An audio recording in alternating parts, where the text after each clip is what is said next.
Another portrait. Here we go. All right, what's so special about this one then? For starters, it's a controversial portrait. Yeah, everything's controversial these days. Go on. No, scratch that. It was a controversial portrait. Within days of its exhibition, it elicited these scathing remarks from the subject's mother. "All Paris is making fun of my daughter. She is ruined. She'll die of embarrassment." Even the painter was publicly humiliated for his caricature. But dejected art sometimes gains sympathy in retrospect, and even garners adoration. That is the case here. Whether this artwork merits the cultist fame it enjoys is a question only you can answer. So, let's embark on a tale of late 19th century Parisian salons, socialite gossip, and reworked paintings. Let's delve into the mystery of Madame X. Madame X by John Singer Sargent seems fairly innocuous at first glance. It's an elegant portrait of an aristocratic woman. There's nothing inherently eye-catching about the work, just like that other super-famous painting, Grant Wood's American Gothic 1930, slight offense intended. So why have people written books about this single painting? Looking at you, Deborah Davis. Madame X was exhibited in 1884, nearly a decade after the Impressionists had started making waves, so the loose, blended brushstrokes were not a big deal. By Sargent's time, painters like Eugene Delacroix and G.M.W. Turner had been accepted into public places. Turner's style had initially divided opinions. A major patron, Sir George Beaumont, had expressed his disdain for the blots, and who can blame him for that? Here's how 18th century art looked. Here's how Turner's work looked. And here's how Impressionists like Monet and Renoir painted. Now take a look at John Singer Sargent's work. So, yeah, despite his prodigious painterly technique, one can rule out aesthetic progression as the reason for his fame. His work is not that forward-thinking or that novel, and you certainly don't need a degree to pretend that you get it, like Rothko and Pollock's paintings. The pose and composition were somewhat unique for a portrait, but that's pretty much it. There's only one thing left that could be interesting: the story behind the portrait. So, let's get into it. John Singer Sargent was born to American parents in Florence in 1856. After studying in Italy and Germany, he made his way to France. In Paris, he studied at an atelier under the tutelage of Amelia Augusta Carlos Duran. He had some success at the Parisian Salon in 1877, the primary taste-making locale of the city, and started making waves as a portrait artist in high society. His career was headed in the right direction, but in the early 1880s, things took a turn when he met Virginie Amélie Avegno-Gautreau. Gautreau was raised in New Orleans but moved to Paris after marrying a banker. Sargent was enraptured and enchanted by the presence of the 24-year-old expatriate. Blossoming into his artistic prime, he was hell-bent on painting her portrait, with or without commission. It took a while, and he had to call in favors from mutual acquaintances, but by the end, he managed to weasel his way into painting her.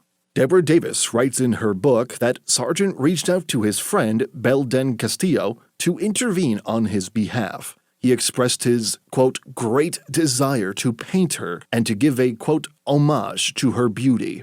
He ends the request by saying, quote, if you are bien avec elle and will see her in Paris, you might tell her I am a man of prodigious talent. According to Deborah, the choice of words are telling. He says desire instead of hope or wish, and refers to himself as man instead of artist. She hints that it was more than an innocent wish, it was a consummate passion. In a capricious turn of events, Sargent finally had the subject of his desire in February 1883, Fancy Pants Gautreau, who went by Emily in her fancy socialite circles. And what have fancy aristocrats done throughout European history? They've chipped away at everyone else's patience, which is exactly what Gautreau did to our ambitious artist. Sargent is remembered for painting à la prima, meaning he would finish a complete painting in one sitting. But that couldn't possibly happen with Gautreau. She was far too fidgety for that. According to Deborah Davis's strapless, quote, Gautreau was impatient and easily distracted by her innumerable social obligations. Young, willful, and spoiled, she liked to win and hold the spotlight, and she did not like anything that could be construed as work. She simply couldn't sit still. The responsibilities of the winter social season, dinner parties, concerts, balls, were too demanding for her to set aside time for sittings, and so, after breaking innumerable appointments with Sargent, she suggested he come to the Gautreau estate in Brittany during the quieter summer months. The invitation was a graceful way of postponing her portrait. Eager for her company beforehand, Sargent was now having trouble with the unpaintable beauty and hopeless laziness of Madame Gautreau. Torn by the tediousness of the task, Sargent longed for a different assignment. He couldn't get Albert de Bellaroche, a British painter and possibly his artistic muse, out of his mind. So he went back to Paris for a while and later returned to the estate with a clear vision. The haze surrounding Gautreau's charming figure had lifted, and he was ready to get to work. After tons of preparatory sketches in which he struggled with the color of her skin tone and the lighting, he finally managed to paint a portrait. Gautreau thought it was a masterpiece. After returning to Paris, Sargent continued with his tinkering and even made a replica. The portrait of Madame Gautreau was ready for the Salon. May 1st, 1884. The bad reviews start pouring in. Mr. Sargent made a mistake if he thinks he expressed the shattering beauty of his model. Even recognizing certain qualities that the painting has, we are shocked by the spineless expression and the vulgar character of the figure. Here's French historian Henry Houssaye's opinion of the portrait. The eye microscopic, the mouth imperceptible, the color pallid, the neck sinewy. The right arm lacks articulation. The hand is deboned. The décolletage of the bodice doesn't make contact with the bust. It seems to flee any contact with the flesh. Tons of similar critiques followed. Comments about the painting's insolent ugliness and hideousness were freely passed around. According to some, this attempt at impressionism was fine when looked at from a distance. However, one recoiled in horror upon closer inspection. The whole thing was, to put it succinctly, in shambles. In 1886, Sargent left Paris with his tail between his legs. He established himself as a portrait painter in London and spent the rest of his life there. While critics talked about the painter's ability or lack thereof, the socialite circles were gossiping about something else. The dangling strap. Imagine having so much time on your hands that you end up discussing straps. No offense, Deborah Davis. People thought the dangling strap was symbolic of Gautreau's erotic extravaganzas. This was the late 19th century. The bar was low. In the end, Gautreau's reputation was ruined. The infamy of the Salon had forced Sargent to repaint the work, replacing the dangling strap with a non-dangling one, I suppose. It was a modest, yet unsuccessful attempt at protecting Gautreau's reputation.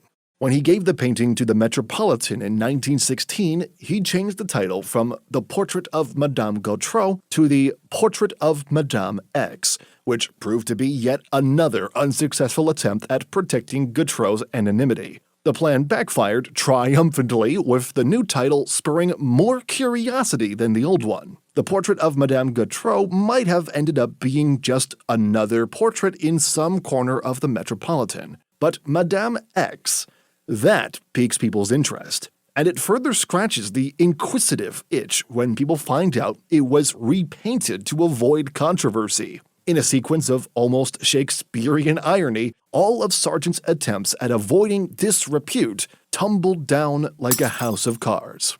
Gautreau received a lot of backlash during her life, and in her own words, not to be dramatic, she was depressed enough to die. She distanced herself from Parisian high society and lived a discreet life, until 1891, that is. Having reconciled with the fallout, she commissioned another portrait, this time intentionally dropping a strap.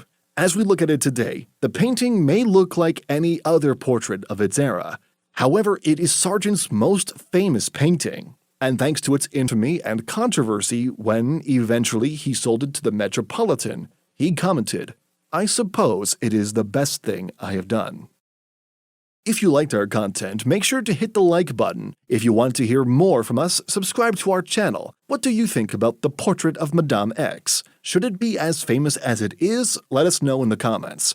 That's it for now, and we'll see you in the next one.